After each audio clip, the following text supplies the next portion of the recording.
O cativeiro de Israel, Reino do Norte, se iniciou com qual das três alternativas? Letra A, Rei Oséias. Letra B, Rei Jeroboão. E letra C, Rei Jeroboão II.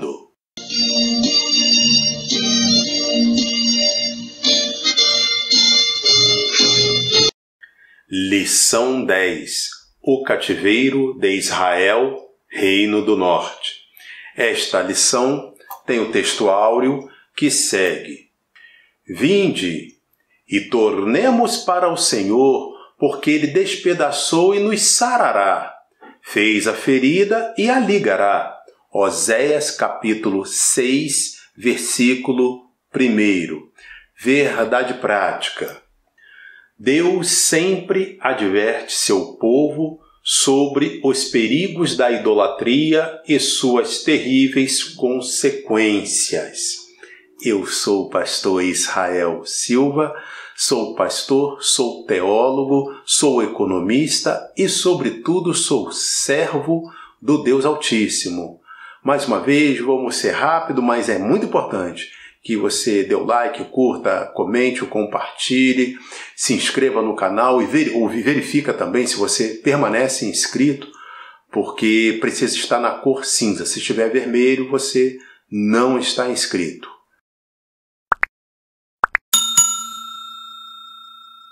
Vamos em frente. A leitura bíblica em classe será no segundo livro dos Reis, ou Segundo Reis, capítulo 17, versículos de 1 a 14, versículos de 17 a 20 e ainda o versículo 29, que passo a ler e comentar agora. No ano 12º de Acás, rei de Judá, começou a reinar Oséias, filho de Elá, e reinou sobre Israel em Samaria 9 anos. E fez o que era mal aos olhos do Senhor. Contudo, não como os reis de Israel que foram antes dele. Então, aqui vale a pena a gente dizer o que quer dizer essa expressão. No Reino do Norte, todos os reis são maus nesse sentido, né? Sempre fazem mal, sempre fazem o que pareceu mal ou o que era mal aos olhos do Senhor. No caso aqui do rei Oséias, diz que não como os seus anteriores, mas fez. Então é assim, ele foi um ruim, não tão ruim quanto os seus antecessores, mas não foi bom o suficiente para mover o braço de Deus no sentido de evitar a queda de Israel, Reino do Norte. Versículo 3. Contra ele quem? Rei Oséias. Subiu Salmanassé, rei da Síria, e Oséias ficou sendo servo dele e dava-lhe presentes. Atenção, né? Rei Oséias é diferente do profeta Oséias, que vai ser citado nessa lição também. E eu cheguei até a pensar que eles tivessem sido contemporâneos, mas não foi não. O rei Oséias profetiza um pouquinho antes, então a Bíblia diz que ele profetizou até os dias do rei Jeroboão II. Só que aí a gente, quando vai se aproximando aqui essa época do rei Oséias, há uma aceleração no tempo de reinado de cada um. Então, foi um tempo um pouquinho antes. Por isso eu vou enfatizar aqui quando estiver falando de um e de outro. Versículo 4. Porém, o rei da Assíria achou em Oséias conspiração. Esse Oséias, rei Oséias, porque enviara mensageiros a So, rei do Egito, e não pagava presentes ao rei da Assíria cada ano, como dantes. Então o rei da Assíria o encerrou e aprisionou na casa do cárcere. Também é importante dizer que agora estamos falando da Assíria, tudo junto. Assíria, tudo junto. porque nas lições anteriores a gente falava da Síria e tinha hora que falava então o rei da Síria, aí ficava meio que enrolado. Aquele lá era a espaço Síria ou da espaço Síria. Aqui não, aqui é a Síria ou da Assíria. É a Síria que, por sinal, teve como capital a cidade de Nínive. Nínive também foi a cidade onde Jonas pregou, é diferente daquela que a gente vinha falando. Versículo 5. Porque o rei da Síria subiu por toda a terra e veio até Samaria e a cercou 3 anos. Samaria é capital do reino do norte nesse momento. Versículo 6. No ano 9 de Oséias, rei de Israel, o rei da espaço Assíria, tomou a Samaria e transportou a Israel para a Assíria, e fê-los habitar em Hala e em Rabor, junto ao rio Gozã e nas cidades dos Medos. Esse versículo vai ser importante porque a gente vai explorar mais isso, mas esse aqui é o versículo-chave que mostra o modus operandi, né? A maneira de agir da Assíria, de seus reis. Eles pegavam os vencidos de guerra e levavam e distribuíam. Então, assim, eles venciam a guerra contra a cidade, o reino número 1, e levava a população e distribuía nos reinos 10, 11, 12, 13, 14. Você observou aqui, cidade de Hala, de Rabur, junto ao rio Gozã, e nas cidades dos Medos. Então, esse nas cidades, a gente tem que concordar que, por ser plural, tem que ser no mínimo mais 2. Então, a gente está falando de no mínimo 4 cidades aqui. E nisso aí separava famílias e tudo mais. E por outro lado, trazia a pessoa dessas outras cidades, no caso as cidades 10, 11, 13, 14 e assim por diante, que também estavam sob seu domínio. Domínio de quem? Domínio do Império da Assíria. E aí já trazia e distribuía entre outras, inclusive, no caso agora, o reino de Israel, reino do norte. Versículo 7. E sucedeu assim por os filhos de Israel pecarem contra o Senhor seu Deus, que os fizera subir da terra do Egito, de debaixo da mão de Faraó, rei do Egito, e temeram a outros deuses. Versículo 8. E andaram nos estatutos das nações que o Senhor lançara fora de diante dos filhos de Israel, e nos costumes dos reis de Israel. Versículo 9. E os filhos de Israel fizeram secretamente coisas que não eram retas contra o Senhor seu Deus, e edificaram altos em todas as suas cidades, desde a torre dos atalaias até a cidade forte. Versículo 10. E levantaram estátuas e imagens do bosque em todos os altos outeiros e debaixo de todas as árvores verdes. E queimaram ali incenso em todos os altos, como as nações que o Senhor transportara de diante deles. E fizeram coisas ruins para provocarem a ira o Senhor, ou seja, coisas que iraram, trouxeram sobre eles mesmos a ira do Senhor. Versículo 12.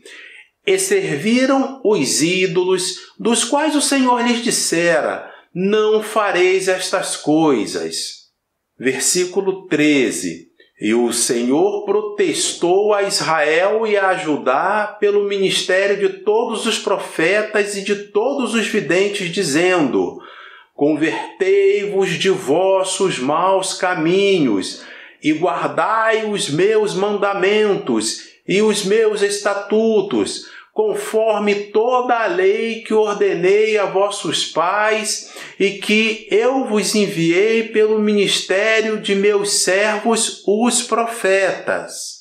Porém, não deram ouvidos, antes endureceram a cerviz, como a cerviz de seus pais, que não creram no Senhor seu Deus. Versículo 17. Também fizeram passar pelo fogo a seus filhos e suas filhas, e deram-se a adivinhações, e criam em agouros, e venderam-se para fazer o que era mal aos olhos do Senhor, para o provocarem à ira. Cabe explicar que, para quem não está acostumado com esse texto, passar pelo fogo a seus filhos e suas filhas é literal.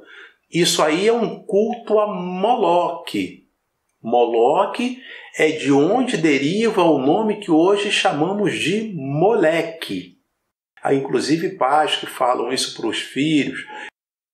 Depois que você está ouvindo, depois que você ouvir essa lição, você já não deve usar mais esse termo, tá? E até, se for possível, tentar ajudar alguém. Isso a gente faz com jeitinho. Olha, posso te dizer uma coisa? Posso dar uma opinião?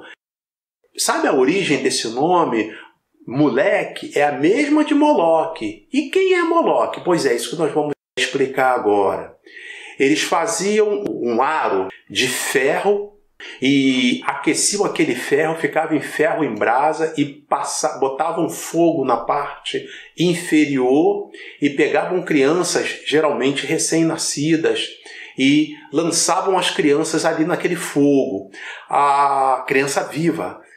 Diz as pesquisas, né, que a gente consegue localizar, que aí havia ainda o rufar dos tambores, para que eles não ouvissem algum gemido, algum choro da criança à medida que se aproximavam daquela quentura.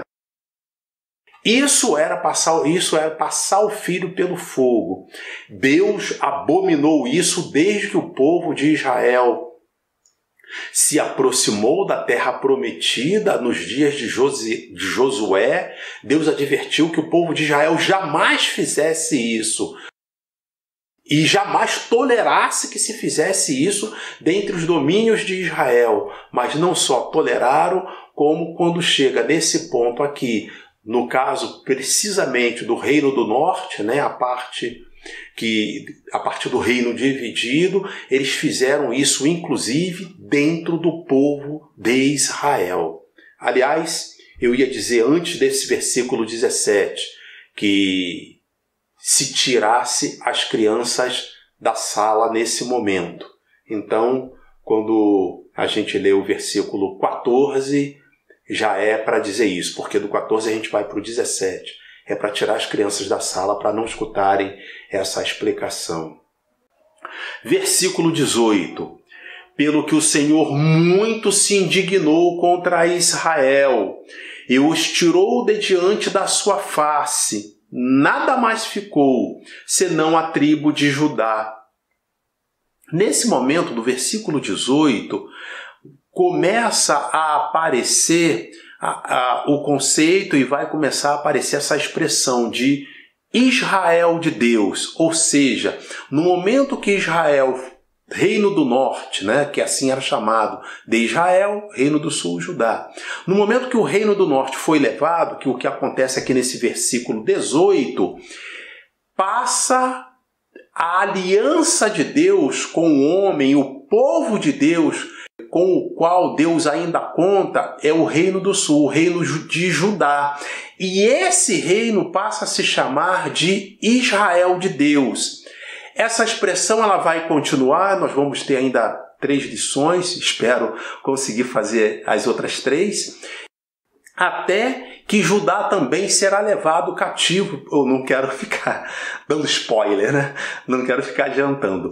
Mas a verdade é que depois que Judá for levada, essa expressão ela vai ficar um pouco desgastada, vai ficar meio que desaparecida e só vai aparecer, entre Judá ser levado e a gente iniciar os eventos do Novo Testamento com o nascimento de João Batista, profecia do nascimento de João Batista, vai levar aí 400 anos.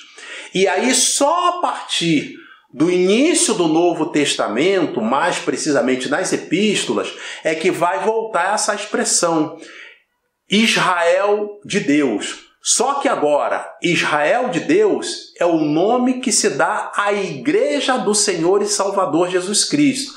Vou deixar para você aqui uma referência. E essa Igreja do Senhor e Salvador Jesus Cristo é a igreja formada por homens e mulheres em toda parte do planeta.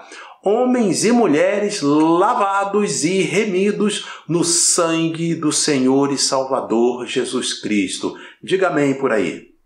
Versículo 19. Até Judá não guardou os mandamentos do Senhor seu Deus. Antes, andaram nos estatutos que Israel fizera. Ou seja, Judá também cometeu pecados como Israel cometeu. Digamos que eram em menor quantidade, pronto. É o melhor termo que a gente pode deixar aqui do que se cometia em Israel. Por isso, o reino de Israel, do reino do norte, caiu primeiro. Versículo 20.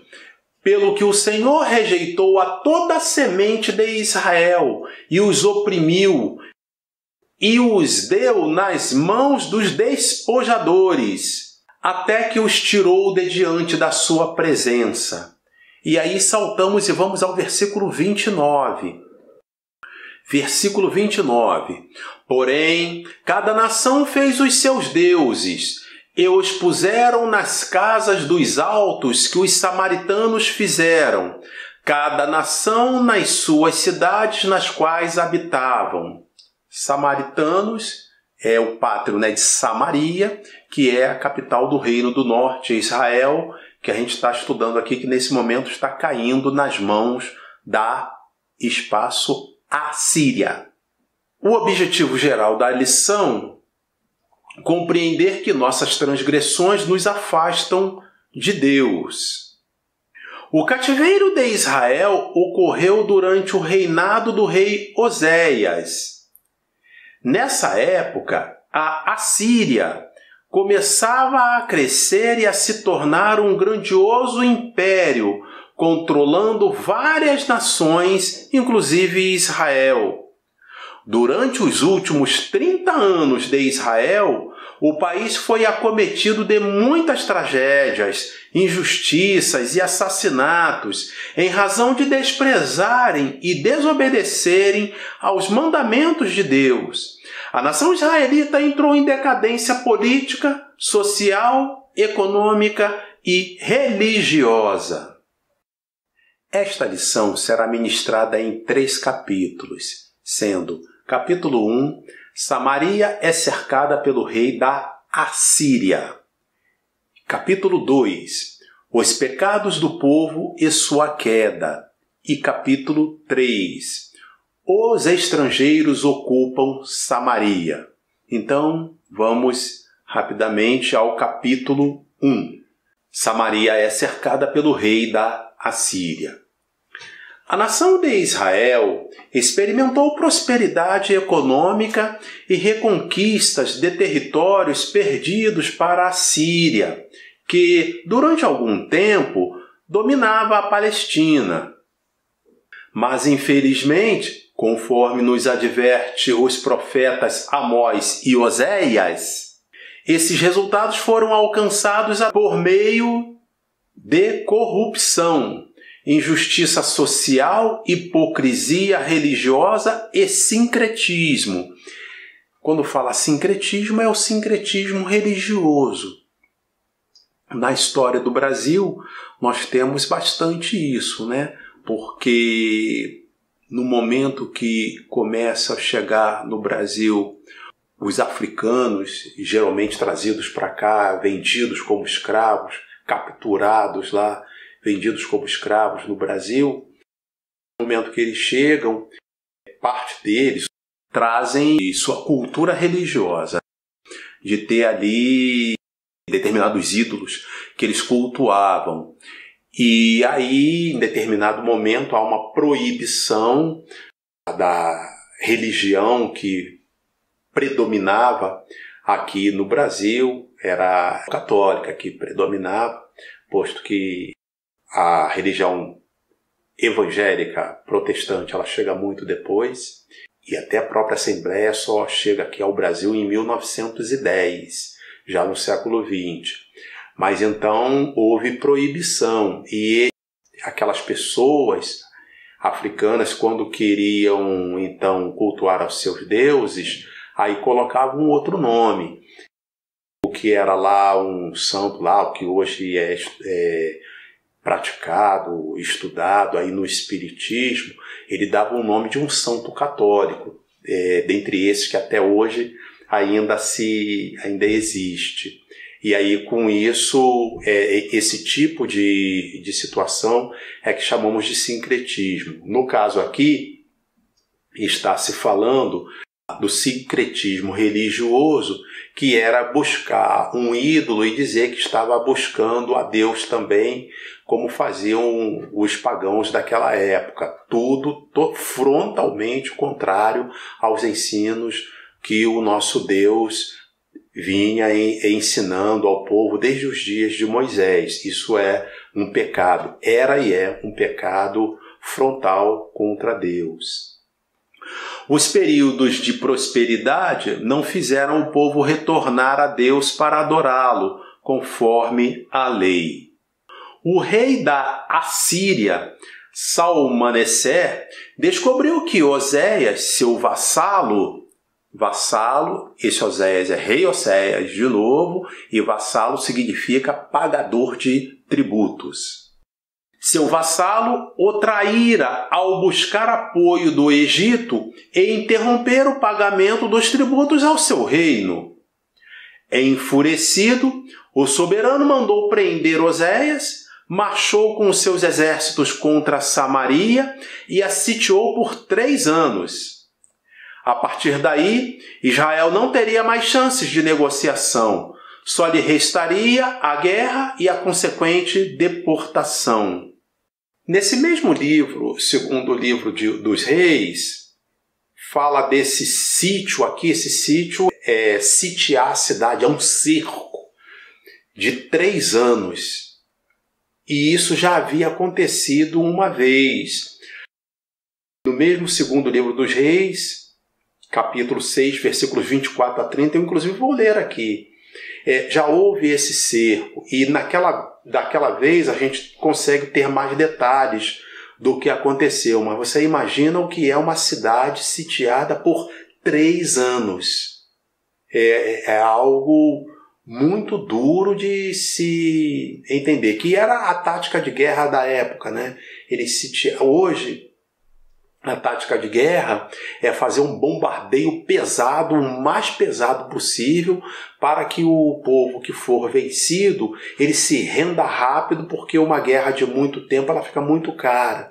Naquela época, a tática, estratégia era outra, era de sitiar uma cidade, cercava. Quem tentava sair, eles matavam. Quem tentava entrar, eles matavam. E aí, com isso, ia acabando o alimento de dentro da cidade, a economia entrava em colapso, porque toda economia sempre dependeu, né? Desde sempre, como a gente diz, de alguém ir a uma outra cidade vizinha para comprar alguma coisa que essa cidade não possuía e trazer para fazer esse comércio. Então a economia começava a entrar em colapso e batia a fome, e então o povo acabava se rendendo ou tentando desesperadamente lutar. Aí já estava todo mundo já enfraquecido e era derrotado por aquele povo, por aquele rei que sitiou a cidade. É disso que está falando. Então aqui nos dias do rei Oséias, está acontecendo esse sítio. O rei Oséias vai ser o último, porque a cidade vai cair, o reino do norte vai cair e não vai aparecer mais até nossos dias, pelo menos. Não vou entrar em detalhes para não deixar a lição tão grande. Mas então vamos ler aqui a passagem que fala de um sítio, de um cerco anterior. Foi nos dias do profeta Eliseu. Então vamos ler isso? Vou deixar aqui na tela para vocês. Segundo livro dos Reis, capítulo 6, versículos de 24 a 30. E sucedeu, depois disso, que Ben-Hadad, rei da Síria, esse aqui é da espaço Síria, é Síria mesmo, ajuntou todo o seu exército e subiu e cercou a Samaria. 25. E houve grande fome em Samaria, porque eis que a cercaram, até que se vendeu uma cabeça de um jumento por 80 peças de prata, e a quarta parte de um cabo de esterco de pombas por 5 peças de prata. Olha a carestia que ficou, olha o preço que ficaram os alimentos. Versículo 26. E sucedeu que, passando o rei pelo muro, uma mulher lhe bradou, dizendo: acode-me, ó rei meu senhor. E ele lhe disse... Quem disse? O rei disse à mulher: se o Senhor te não acode, o Senhor Deus, de onde te acudirei eu? Da eira ou do lagar? Ou seja, do alto ou de baixo? O lagar é onde se cultiva as uvas, né? Para extrair o suco, para extrair o vinho. Era como se fazia pelo menos àquela época. A eira no lugar mais alto, o lagar no lugar mais baixo. Versículo 28. Disse-lhe mais o rei: que tens? E disse ela: esta mulher me disse: dá cá o teu filho, para que hoje o comamos, e amanhã comeremos o meu filho. Cozemos, pois, o meu filho e o comemos. É canibalismo mesmo. Mas dizendo-lhe eu ao outro dia: dá cá o teu filho para que o comamos, escondeu o seu filho. Versículo 30. E sucedeu que, ouvindo o rei as palavras desta mulher, rasgou as suas vestes e ia passando pelo muro, e o povo viu que trazia cilício por dentro sobre a sua carne. É uma grande aflição, então uma maneira de demonstrar a rasgar as suas vestes e jogar cinzas sobre o seu corpo. É isso que está acontecendo. E aí eu já faço aqui um registro. Na maioria das vezes, quando alguém diz o povo está passando fome no Brasil, na maioria das vezes, quem fala isso não sabe o que é fome. Na maioria das vezes. Ou não sabe o que diz. O aumento da riqueza nacional, especialmente sob o reinado de Jeroboão II, fez com que pequenos proprietários fossem expoliados pelos mais ricos, até que se tornassem pobres e servos desses usurpadores. Enquanto os mais abastados viviam na extravagância, os pobres eram vilipendiados e permaneciam na miséria. Essas injustiças fizeram com que os profetas Amós e Oséias formalizassem graves denúncias. Todos esses brutais pecados da nação de Israel foram apontados pelos profetas com pesadas advertências ao arrependimento e apelos à misericórdia e ao amor de Deus. O Todo-Poderoso sempre abominou o sincretismo em Israel. Sincretismo é aquele sincretismo religioso de que falamos, em que o povo adorava os ídolos e ao mesmo tempo oferecia cultos a Deus. Foi por isso que o profeta Amós advertiu àquela obstinada nação com tanta severidade. Deus não se deixa escarnecer e não tolera um coração dividido com outros deuses ou objetos de adoração. Esses falsos deuses influenciavam o coração do povo, inclinando-o contra a vontade de Deus declarada em sua palavra, ou seja, declarada nas Escrituras Sagradas, além da palavra de Deus que vinha na boca dos profetas. A síntese do tópico 1: nossa natureza pode produzir perversão e maldade, porém cabe a nós combater essas atitudes dia a dia e extingui-las de nossas vidas. Combater essas atitudes e poderíamos acrescentar, e combater as tentações para a prática dessas atitudes. Poderia ficar bom. Capítulo 2: os pecados do povo e sua queda.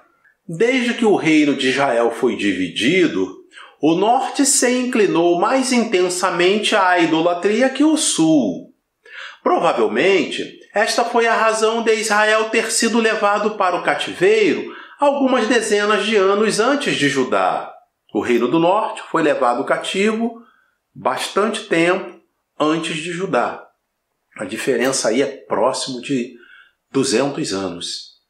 Apesar do caos espiritual e rejeição de Israel, Deus queria salvar o povo. Foi então que o Senhor convocou o profeta Oséias para uma situação bastante estranha. Pediu que ele se casasse com uma prostituta e tivesse filhos com ela. Essa prostituta representaria a nação de Israel. Pois é literal essa passagem, viu? Deus mandou que o profeta Oséias casasse com uma prostituta, tivesse filhos com ela, e aí Deus vai escolhendo os nomes, e cada filho que nasce, cada nome daquele que Deus manda que Oséias desse à criança, representa uma mensagem que Deus quer passar ao povo. Essa prostituta representaria a nação de Israel.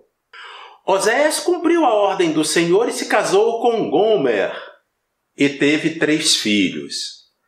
Cada filho que o profeta tinha com a prostituta mostrava a desaprovação divina com o povo de Israel. Deus colocou o casamento do profeta Oséias como uma lição prática da infidelidade do reino do norte. Nesta metáfora, a prostituta e Israel deixa seu marido, Deus, para se deleitar com seus amantes, Egito e Assíria. Assíria, tudo junto. E ainda pagava para estar com eles. Hoje se pode ver o mesmo padrão de vida imoral sempre que o povo de Deus se desvia da genuína dedicação ao Todo-Poderoso. Os pecados relacionados à exploração e indiferença para com o pobre foram duramente criticados pelos profetas. Percebe-se que tais iniquidades são colocadas em pé de igualdade com a idolatria. O profeta Amós condenou estas transgressões de maneira implacável. Abre aspas. Ouvi esta palavra, vós, vacas de Bazã, que estáis no monte de Samaria, que oprimis os pobres, que quebrantais os necessitados. Ouvi isto, vós que anelais o abatimento do necessitado e destruís os miseráveis da terra. Fecha aspas. A situação era tão grave que até os sacerdotes fizeram um conluio com os governantes para extorquir o povo. Deus fez um juramento dizendo que jamais se esqueceria das maldades de Israel. Dentre outros, as mulheres que recebem esse nome, essa exortação, e Amós chama de vacas de Bazã, elas consumiam vinhos caros. Isso aqui é importante, indo com mais detalhes. Por que ele falou vacas de Bazã? O que isso queria dizer na prática? Eram mulheres casadas com homens ricos e que gastavam muito, esbanjavam muito, dentre outras coisas, com bebidas, no caso, vinhos caros também, dentre os seus luxos, enfim. E cada vez que o marido dizia, mas você está gastando muito e tal, e elas incentivavam os maridos a oprimirem cada vez mais, a arrancar mais de seus empregados, das pessoas pobres que lhe deviam. Por esse tipo de comportamento que Amós chamou de vacas de Bazã. E aí, falando de vinho, eu dei uma olhada na internet e o vinho mais caro, pelo menos que eu consegui localizar, nós estamos falando de 1º de setembro de 2001. O vinho mais caro do mundo, setembro de 2021. Obrigado, minha amada esposa me ajudou aqui. O vinho mais caro custa hoje R$360 mil. É isso mesmo, valor de um imóvel. E dependendo do local, até um imóvel bem razoável, que uma pessoa moraria confortavelmente. Uma garrafa. Alguém está pensando que é a fábrica? Não, uma garrafa do vinho mais caro do mundo chega a esse preço, equivalente a R$360 mil. A pesquisa que a gente pode ver. O link dessa pesquisa eu vou deixar na descrição. Síntese do tópico 2. O Senhor não divide a sua glória com ninguém. Quando colocamos algo ou alguém acima de Deus, o desonramos. Capítulo 3. Os estrangeiros ocupam Samaria. Após o exílio, alguns israelitas pobres permaneceram em Samaria e região. A política dos assírios era que os territórios expoliados fossem reocupados por povos de outras etnias e origens, promovendo assim uma grande migração e recenseamento de pessoas. O objetivo era misturar as nacionalidades para evitar possíveis rebeliões e enfraquecer as províncias. Essa mistura de gente fez com que o povo de Israel, que restou em Samaria, junto aos deportados de outras nações, tornasse a religião israelita ainda mais sincrética. É o tal do sincretismo religioso. É por isso que lemos no Evangelho de João, os judeus não se comunicam com os samaritanos. Estamos diante de um dos aspectos da perversidade do Reino do Norte. Quando Jonas recebeu a chamada para pregar em Nínive, a história do livro de Jonas é basicamente nisso. Ele relutou, ele teve medo de ir, porque a fama que havia, Nínive era capital da Assíria. Assíria tudo junto. Ele relutou em ir por medo, humanamente medo, porque a fama dos assírios, a fama da cidade de Nínive era uma fama muito pesada, de pessoas violentas, pessoas que sádicas, tinham prazer em matar. E uma das crueldades que eles faziam era essa aqui. Então eu cheguei a falar no texto lido, que eles pegavam as pessoas e levavam, o texto que nós lemos mostrou pelo menos 4 cidades para onde foram levados o pessoal de Samaria. Olha só. E nisso aí separaram famílias também. Pais que nunca mais tornavam a ver os filhos e assim por diante. E diz o texto que eles deixaram em Samaria as pessoas mais pobres. Ora, numa cidade deixa as pessoas mais pobres, a economia da cidade já fica em desespero. Ao contrário do que algum segmento aí político pode dizer, que o problema da cidade são os ricos não são perfeitos, mas os ricos, do ponto de vista da economia, são fundamentais para criar, para empreender, para criar empregos, porque diante das, vamos falar aqui em fábricas, empreendimentos, que os ricos abrem, ali aparecem as oportunidades de empregos, então os pobres podem trabalhar e ganhar o seu sustento e de sua família. Tudo isso contribuiu para que, mesmo os judeus que ficaram lá em Samaria, se tornassem pessoas de menor intelecto, menor poder aquisitivo, além de um paganismo ainda mais severo do que acontecia em Judá. Daí se pega esse rótulo de samaritano e isso vai percorrer ali séculos e vai estar muito forte, mesmo já no Novo Testamento. A gente está falando aqui de um prazo aqui de 700 anos e isso vai chegar a estar ainda forte. Nos dias do Senhor vai estar escrito nos evangelhos que os judeus naquela época os judeus não se davam com os samaritanos. Isso está muito claro na passagem, da mulher samaritana, capítulo 4 do Evangelho de João. Isso tudo acontece por essa razão. Apesar do antagonismo entre judeus e samaritanos, Jesus os contemplou com muito amor. Ele deu atenção à mulher samaritana, ele anunciou o reino, fazendo-a conhecedora da fonte de água que sacia a sede humana de forma definitiva.